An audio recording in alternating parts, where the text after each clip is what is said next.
This one is a 1956 Smith Corona clipper. Got a little bit of surface rust. Gives a little bit of character.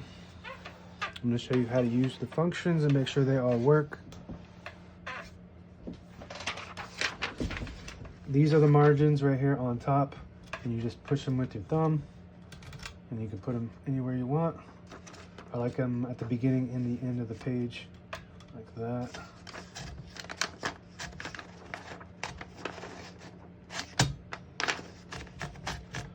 That switch was forward, which releases the rollers underneath the platen. That's why I wasn't able to load it to begin with. I'll show you how to use that once I pull the paper out.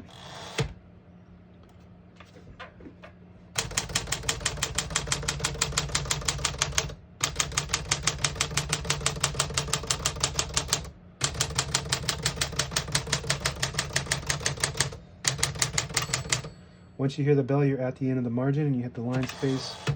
Gets you back to the beginning and skips 1, 2, or 3 spaces. Right now we have it on single, but if you want double or triple, you just flip this switch back. It's got a 1, 2, and a 3 to let you know which you're on. We're going to keep it on single. As you can see, all the keys type nice, none of them skip or stick. I'll type a sentence in red on the next line.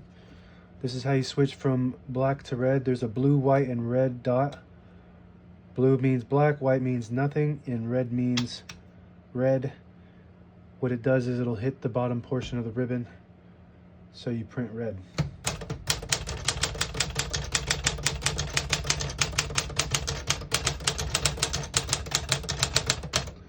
Type's very nice. It's got a little bit of a different sound to it than most typewriters. That's why I believe it's called a clipper. Kind of sounds like clipping noise, which is actually kind of pleasant compared to some of these.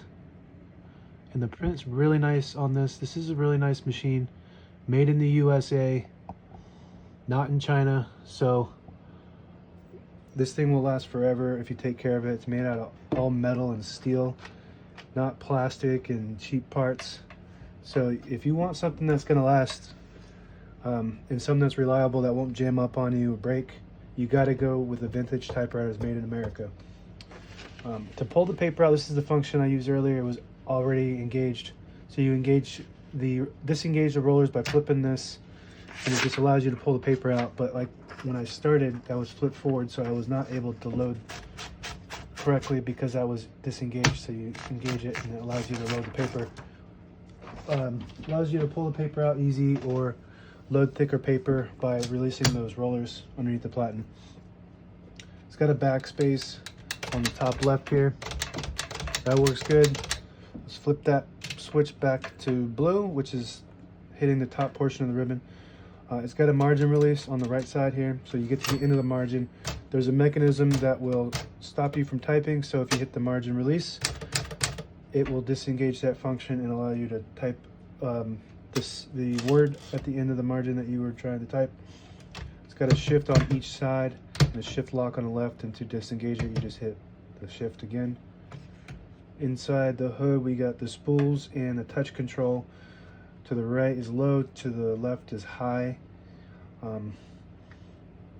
That just dictates the resistance. Low resistance is you don't have to hit the keys as hard. High resistance, you gotta hit the keys a little harder, but it bounces back a little faster. Some people like that. I like it on low.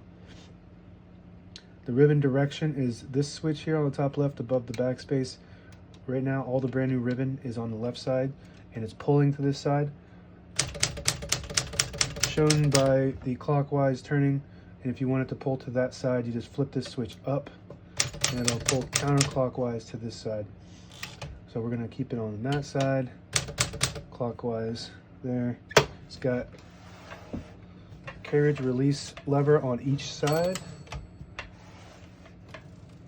Allows you to control the carriage freely, and that's about it. Now available on eBay or Etsy. Search Brooksaw Antiques.